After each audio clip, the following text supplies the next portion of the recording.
दोस्तों हमारे नए नए वीडियो गीत देखने के लिए हमारे YouTube चैनल को सब्सक्राइब करें और न्यू अप टू डेट्स जानने के लिए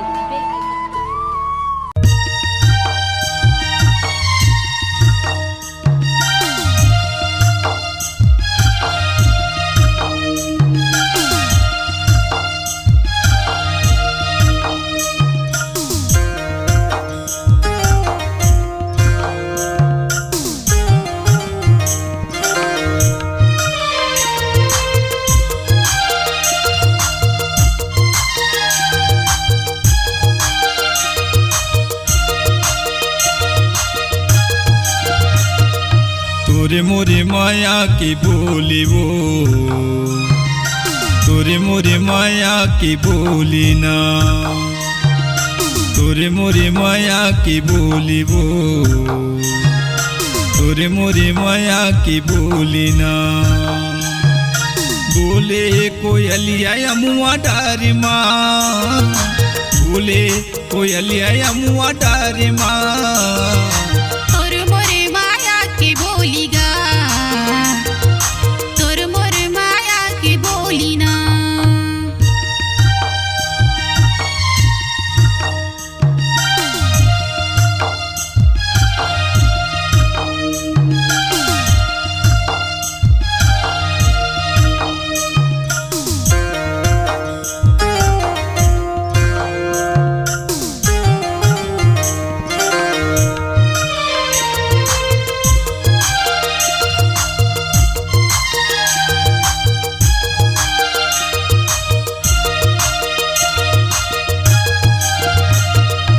अमुआ की डारी माँ बैठे तो तमैना, अमुआ की डारी माँ बैठे तो तमैना। मोरे मयारू की मीठी बोली बोले रे फूल कहना, मोरे मयारू की मीठी बोली बोले रे फूल कहना। तोरे मोरे माया की बोली वो, तोरे मोरे माया की बोली ना।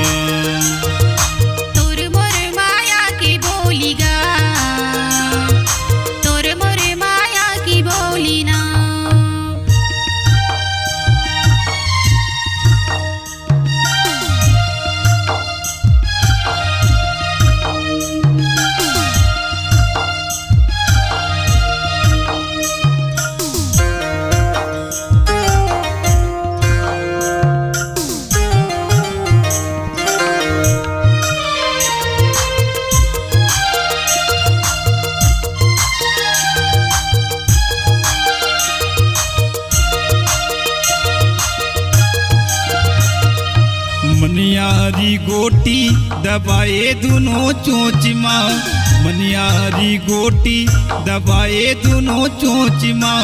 पड़की परेवना बैठे है दोनों तोच माँ, पड़की परेवना बैठे है दोनों तोच माँ। तोरे मोरे माया के बोली वो, तोरे मोरे माया के बोली ना। तोरे मोरे माया की बोली वो, तोरे मोरे माया की बोली ना, तोरे मोरे माया की बोली ना। नमस्कार, कृष्णांजलि स्टूडियो विश्रामपुर आप सबका हार्दिक अभिनंदन करती है। छत्तीसगढ़ी गीत, हिंदी ट्रेक या विज्ञापन रिकॉर्डिंग हेतु संपर्क करें श्री सुरेंद्र।